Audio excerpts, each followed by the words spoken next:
Hey everyone, it's Kevin here from the Team BTCG, and today I'm going to be going over some of the decks that I think are going to be popular at the States Championships.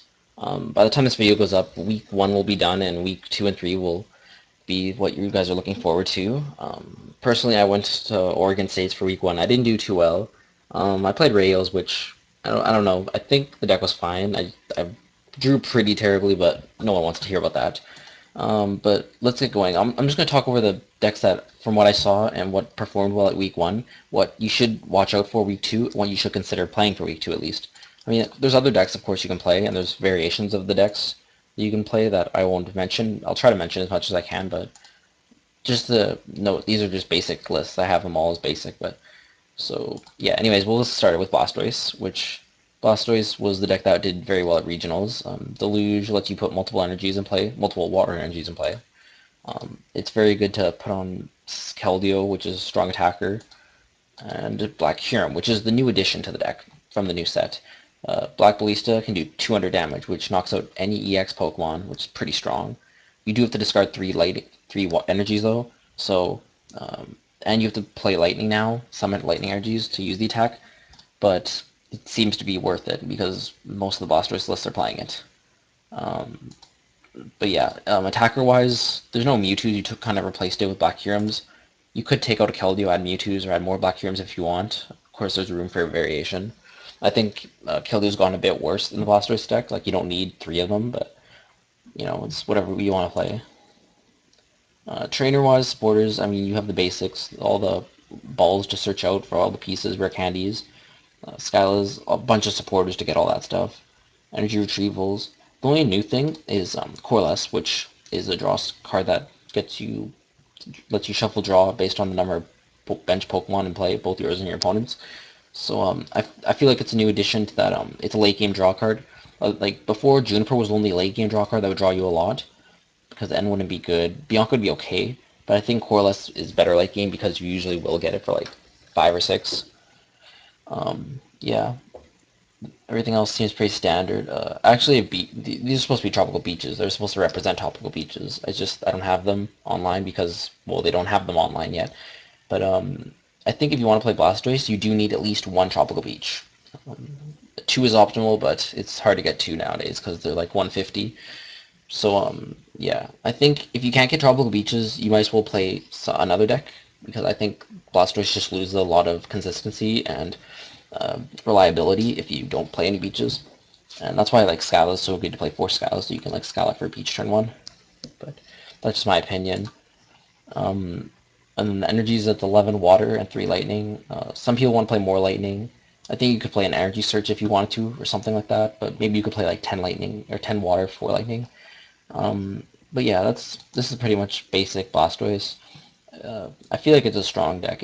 I think it underperformed Week 1 of States, like because Garbodor showed up, which beats this deck, and Rails was more popular than I thought, which also beats this deck. But I think the Blastoise is a fair matchup against Darkrai and against the normal fighting decks without Garbodor.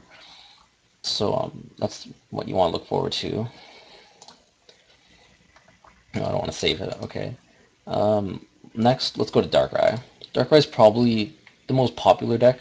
It's going to show up. It gained a fair amount from the new set. Basic strategy, of course, is trying to get Night Spears early as possible with Darkrai. I mean, you can. It's not unreasonable to get turn 2 Night Spears. It's fairly often that you can get turn 2 now. Just it's a very strong attack, especially if you get turn 2. Junk Hunt with Sableye, it's really powerful attack. Like Sableye is an insane card right now. I mean, Junk Hunt early game to set up your turn 2 Night Spears. Junk Hunt mid game or late game to get you things you need, like catchers or blazers or random receivers for supporters. It's just a strong card. And Keldeo is just for Russian to get rid of special conditions. Also to use Sacred Sword, like if you need a Sacred Sword like a Landorus or something, because Landorus is weak to water. Anyways, moving on to the transporters, what really makes Darkrai that much better now is Hypnotoxic Laser, which is a trainer that automatically poisons your opponent's active and then flip to see if it's asleep. Now, that's okay by itself, but what really makes it good is Burbank City, which does puts 2 more poison counters on poison Pokemon between turns. So it makes it that Laser automatically will do 30 damage to them off poison just going into their turn, even if they like heal it then. They've already taken 30. And then hit like to see if they fall asleep, which is a powerful effect. That 25% of the time they'll be asleep going into their turn, and they have to either switch or they just can't attack, which is very powerful. I mean, the rest of the Darkrai deck is pretty standard, just consistency. Um, Coalesce Machine, like I said, it's not as good in Darkrai because you do play like so few Pokemon. So I only play one because it's still good against deck like Eels, but I think that's correct. With tool-wise, you want Darklaw now because Hypnotoxic Laser makes it so it's a lot easier to one-shot EXs if with Darklaw, like say you do Night Spear, say you do 30 damage to one of their bench EXs, and then next turn, if the bench Pokemon EX is 170 HP, I mean, it'll do 30 to it, putting it at 140 HP. Then if you go Hypnotoxic Laser it, and then Darklaw and the Darkrai, Night Spear, it'll do 110 plus the 30 from Poison if you have the Stadium in play, and it'll knock out an EX, which it's very powerful. It knocks out Mewtwo's, other things like that, Tornadoses, Rayquazas, other things. It's a powerful combo.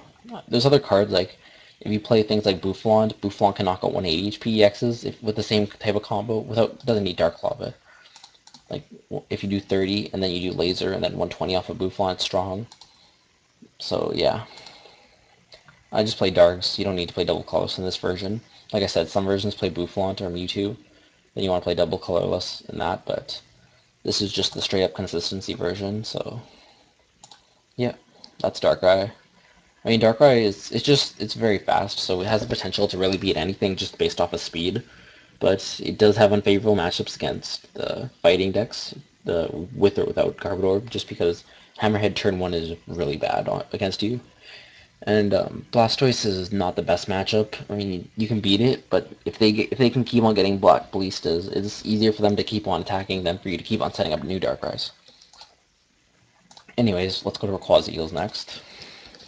So Rayquaza Eels didn't change much. It's the same idea of, getting multiple eels out to get multiple lightning energies on your Rayquaza so you can do a lot of damage with Dragon Burst. You still play Rayquaza because, I mean, it knocks out other Rayquazas. It can hit Black Curums now, which are relevant. So I think it got a little bit better.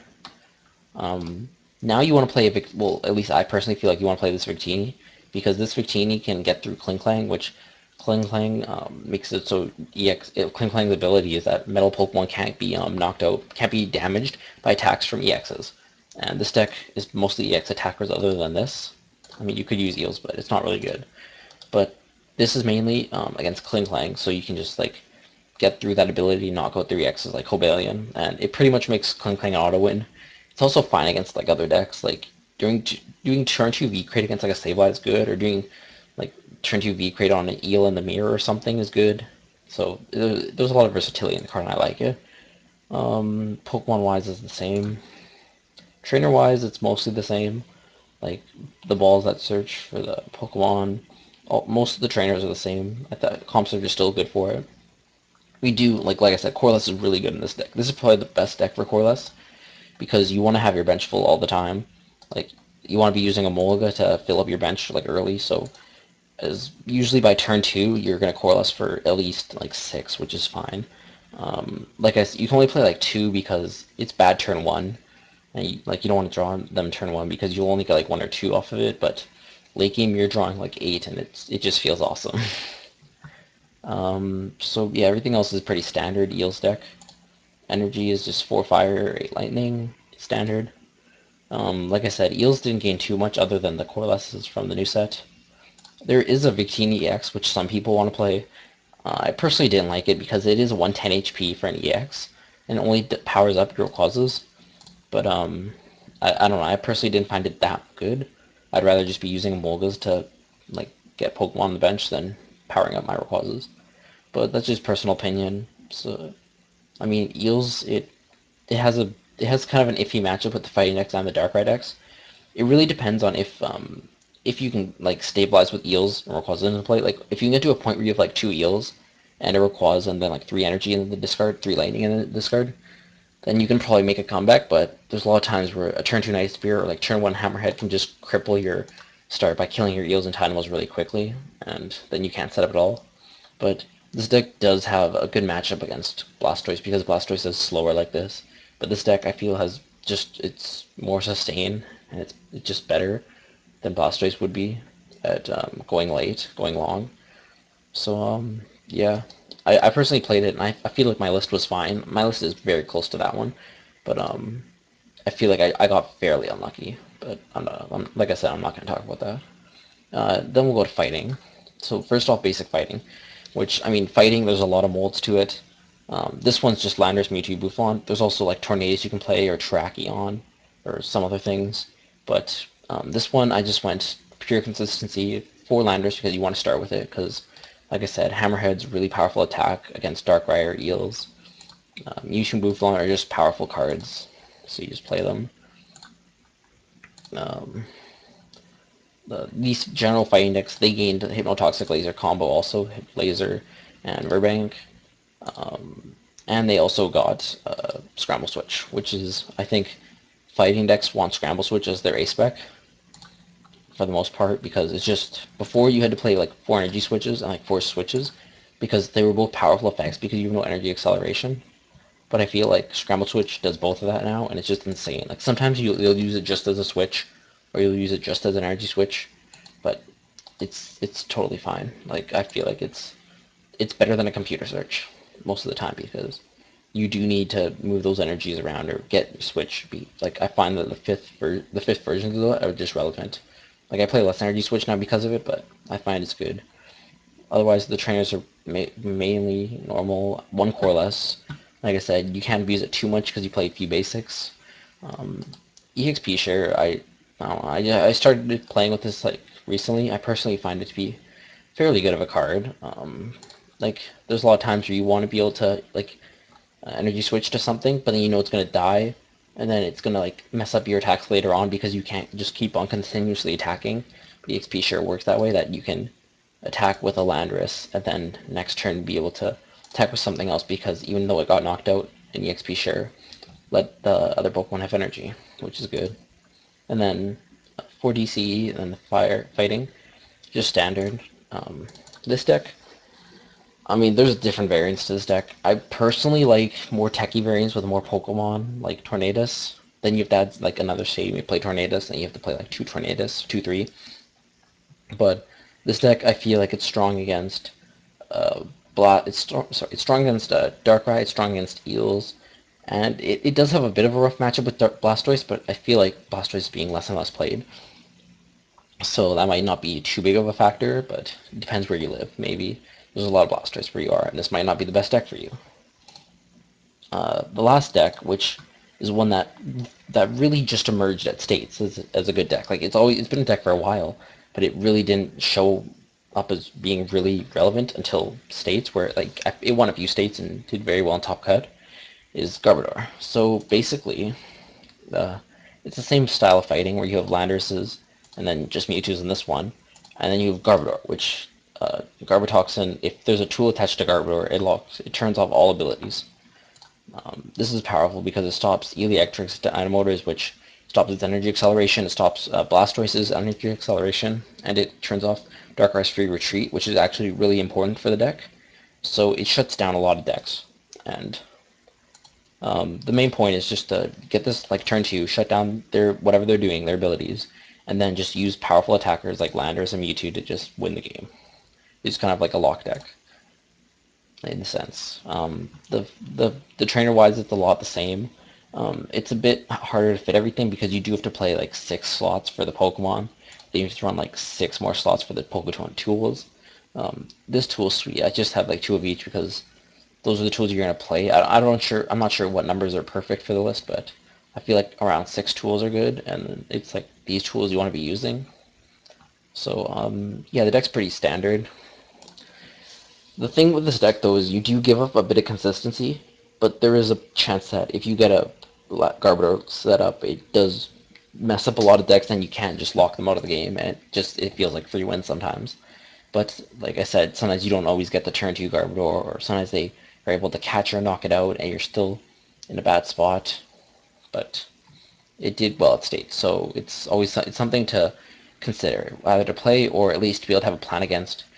Tool Scrapper, of course, is the answer to Garbodor. If there's no tool on it, then the ability turns off. So if you use Tool Scrap with the tool off the Garbodor, then you get at least a turn of using abilities, which sometimes is good. Like Blastoise only needs a turn usually to get a bunch of energy in play.